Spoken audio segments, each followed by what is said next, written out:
Hello and welcome to 2020 Stars. I'm your host Namata. A special coverage of the event where Donald Trump's son, Eric Trump, visited Atlanta, and we have an exclusive interview with Mr. Ritesh Desai, who organized the whole event. Let's take a look on the story. Inaugural event for Indian Voices for Trump, Mr. Eric Trump visited Atlanta to address the Indian community in Infinite Energy Center Ballroom. Ritesh Desai organized this event on September 15th, 2020. Because this president cares. He cares and values the Indian American community, and he values you. He loves India. His family loves India. And he has sent his son, Eric Trump, to be with us so that he can spend some time exclusively with our community.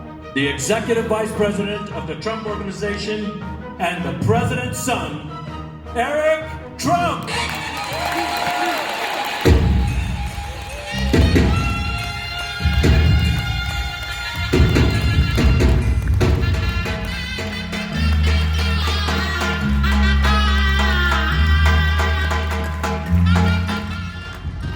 नवंबर में होने वाले American president election के लिए Donald Trump के campaign को मजबूत करते हुए एरिक ट्रंप ने इंडिया और ट्रंप एडमिनिस्ट्रेशन के अच्छे रिलेशंस की बात कही.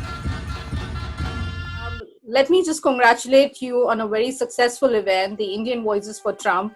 I don't think the Atlanta Indian American community has ever seen any such close approach to the president's elections, right, in Atlanta or anywhere else. So when you see such successful events, especially led by you solely, hosted by you, for the President Trump's youngest son, Mr. Eric Trump, right here, it was a very close and a direct approach. How did you feel doing this event? And when it's all done, what was the feedback which you got from our Indian American community in Atlanta? So, first of all, I don't look at this as a one-man show. I'm able to do the things that I'm able to do because the entire community comes on board, right? And the community supports.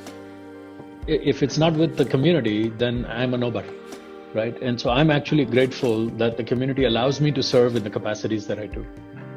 And I mean that very genuinely from the bottom of my heart. I really feel that the community has been very generous in all of my endeavors in supporting me, knowing that I will be there for the community when the time comes.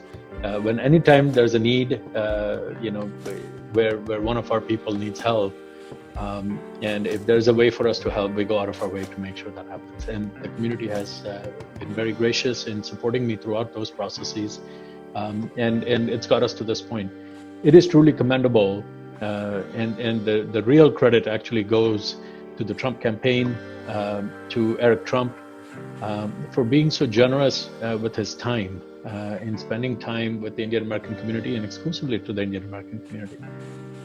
They put a tremendous amount of resources in doing so because they really care. They value, and I said this before during my speech, that they value the contributions of the Indian American community, and they value us as people.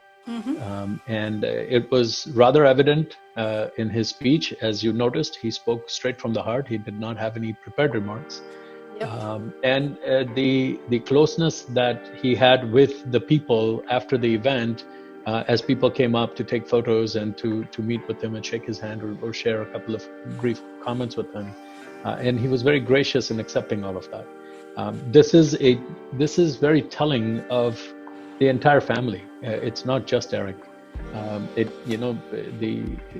The apple doesn't fall far from the tree, and all of this is very normal for their family. They love India. They have projects in India. They have a lot of friends in the Indian American community as well as in India. And we're fortunate to have a president that truly cares about our community. When was the last time that the Indian American community was put on this level of pedestal nationally? We've been saying this for 10 years that this is an important voting bloc, more than a decade. But it took this president to come out and say, this community is an important community. They contribute in a very positive way to this country. So, Ritesh, you're not only a civic leader, you have many hats. You're a founder of your own business, Vanity Wala. You have been the on the board for the South Asian Boards of Journalists. You've been the executive president and board for the Indo-American Chamber of Commerce. Recently, you were also appointed by our very own the Georgia Governor, Governor Kemp, on its transition committee, and also on the Georgia's first commission in increasing the in making Georgia the number one place for our small business entrepreneurs. You have many hats to your career, to your tenure here in Atlanta, Georgia. Above all, you're a husband and a father to three beautiful kids. So, coming to this, Ritesh, how do you feel looking back with so many hats? You know, the burden is not on me. If you carry a bucket on your head, you feel the weight of the bucket. But if you are in an ocean, you do not feel the pressure of so many more bucketful of water that's above you. I feel like I'm in the ocean. I'm able to do this because of several reasons. One, because I'm passionate about what I do. But more importantly, I have a tremendous amount of support from my wife, my children, my parents, my in-laws who also live very close to me.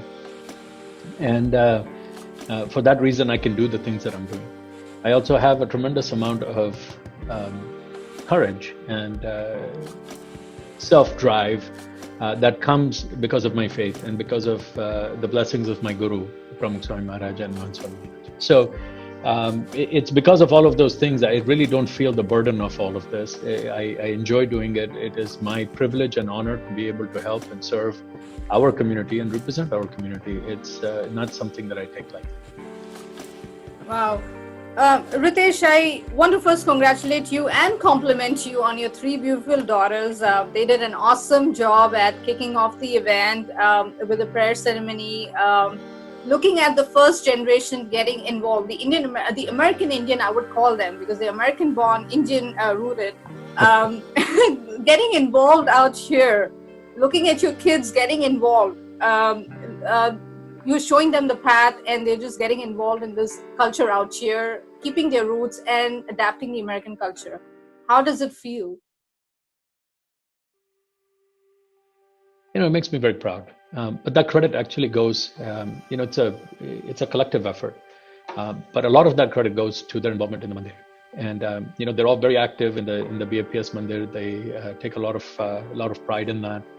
Whether it's Gujarati classes, they read and write Gujarati, all three of them, and they're only 6, 8, and 10.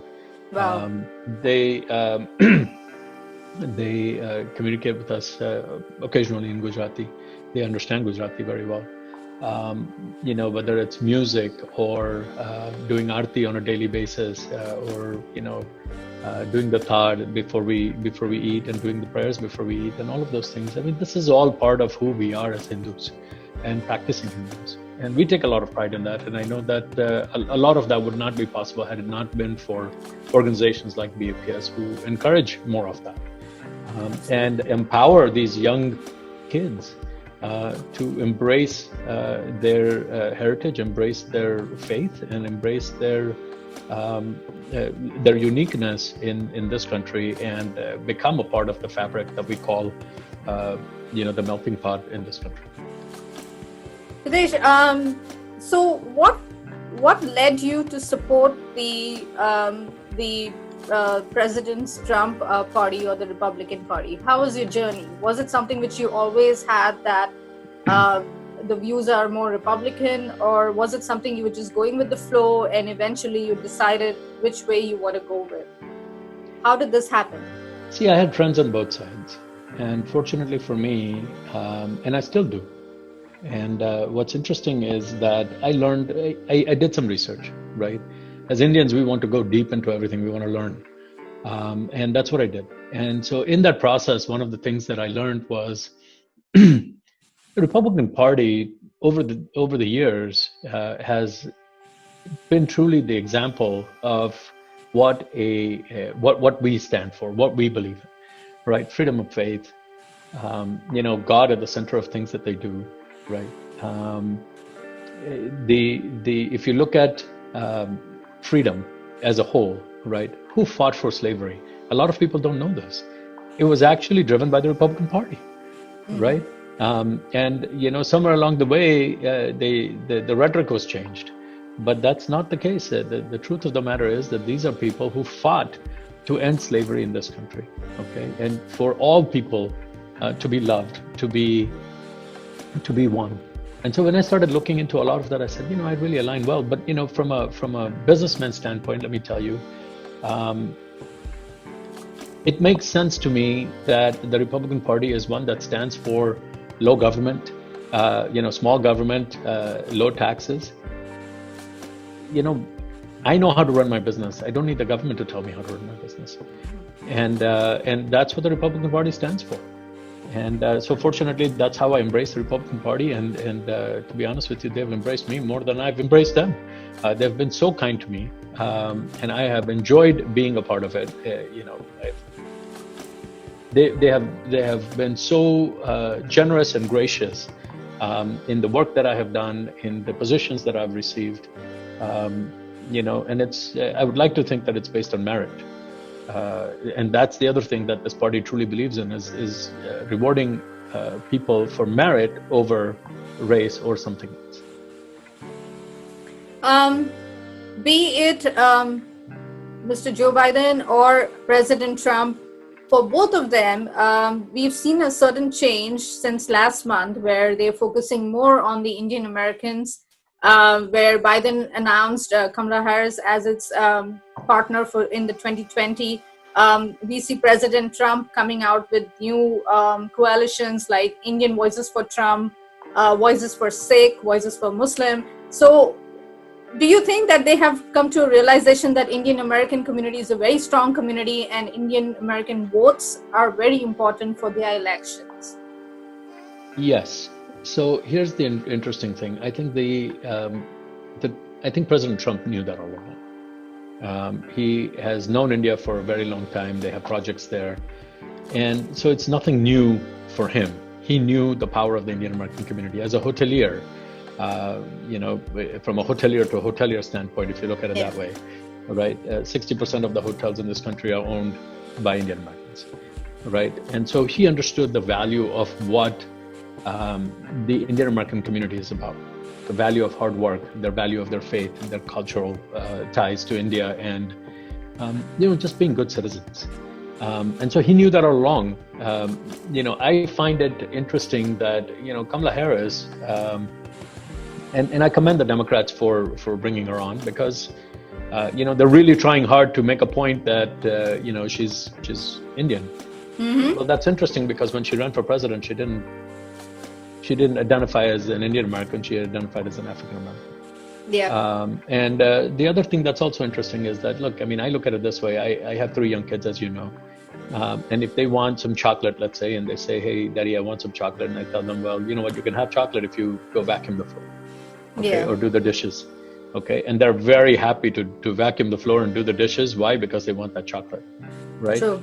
To me, I feel like Kamala Harris wants your votes, wants your money. So, when she wants that, she's happy to stand in front of a TV camera to say, hey, I'll make dosa with you, on TV, or I'll eat a samosa or wear a sari, because she wants your money and she wants your vote. That's not a genuine person. The difference there is that the president has been very, very particular about, his friendship with Modi. The respect that he has for the Indian American community and for India and the people of India as well. If you look at if you were to listen to my speech, one of the things I said was that it's not just a leader-to-leader relationship. It's a people-to-people relationship, and it is a heart-to-heart relationship that this president has brought to the limelight. The other thing that you have to keep in mind is that if you look at the rhetoric that has come from the left, you will see that it has been anti-India, it has been pro-Pakistan, it has been pro-China. Hey, if that matters to you, you need to pay attention to that. Yeah. Here's a president who has tweeted as his first tweet 2 years ago of the year, January 1st. And the first tweet said something along the lines of, Pakistan is a rogue nation. When was the last time you heard a president call a spade a spade? So when it comes to the Indian American community, I think the Indian American community is very, very smart. They're very intelligent, and they will pay attention to these things and say, this is not pandering. This is something that has been going on, and this is how this president feels about the Indian American community and the U.S.-India relations. Ritesh, coming to again the Trump presidency, and November 3rd would be the decision date for the America's next 4 years of leadership. We love Trump. We love the drive of getting results. Love the way he has his approach towards the Indian Americans. But we do have a very important topic, which is always hot amongst the Indians, which connects to visas, which connects to green cards, which connects to their jobs out here. And most of the Indians who come from India, either they are into ITs, they are educated people, skilled people. Yes. Yet, getting H-1B visas, or in the last 4 years, we've seen the laws getting stricter, tighter. The H-1B fees have gone up. The green cards backlog is crazy. So, what is your take on that? Immigration is a big question amongst the Indians. Out here, there are families who've been here for a while. They've got their kids here. They have their kids who are born here. So I know Trump thinks about his Americans, his citizens, which is right. But also, what do you think about the Indians out here who now H-1B renewals now are getting more difficult, and they have to leave the country and go back? So what do you think? How do you think the Republican government or the Trump's presidency would be handling this if they win in the next 4 years? I really think that they're going to win.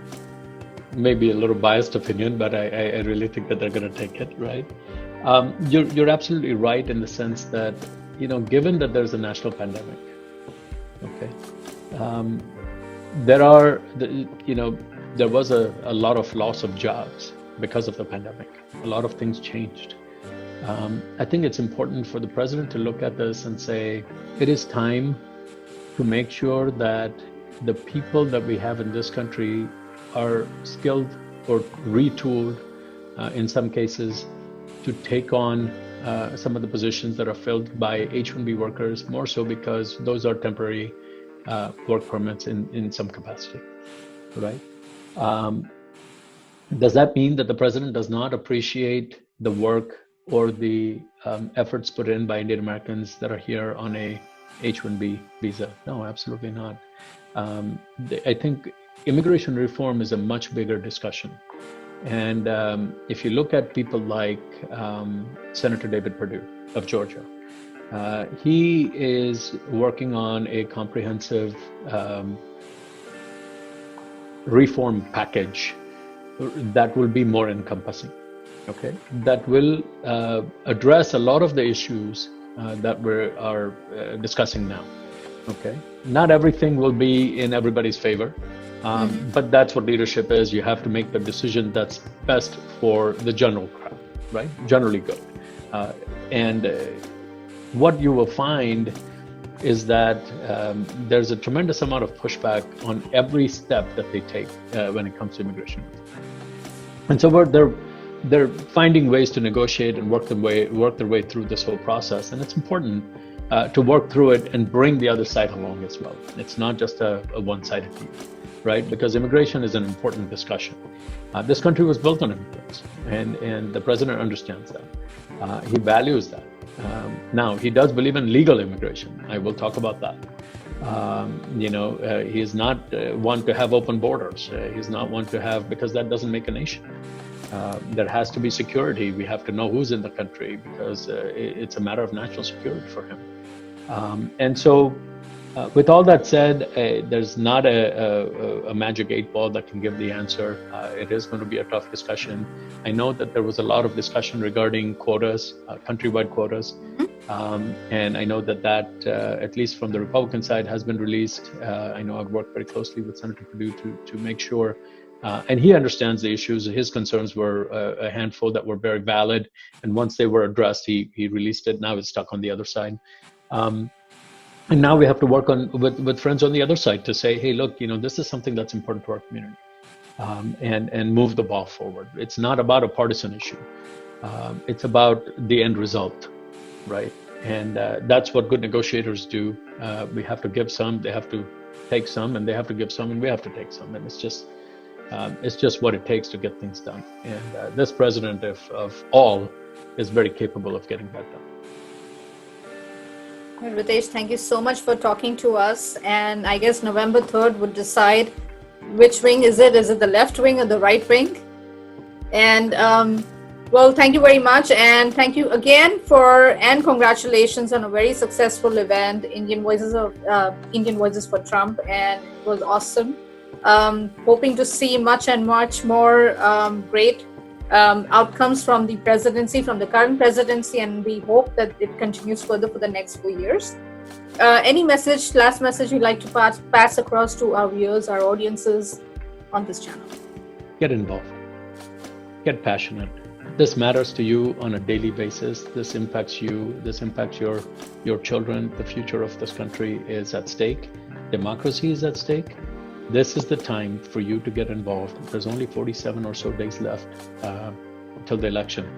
And what I would tell you is, there are multiple ways to get involved, whether it's registering people to vote, turning out the vote, whether it's making phone calls, whether it's doing Zoom calls, whether it's just, getting educated or educating others.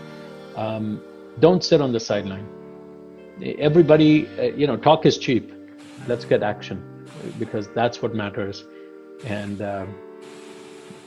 if you want to see results, and if you're a results-driven person, then look at the last 47 years that Biden has been elected, either in Senate or as a vice president, and you look at the last 47 months that this president has been elected, and see the level of difference in the deliverables. And I think it's a no-brainer, but please get involved. This is critical for the future of our country, and it's critical for our future as well. Thank you very much, Ritesh, once again. Thank you so much. Go vote, and vote Trump 2020.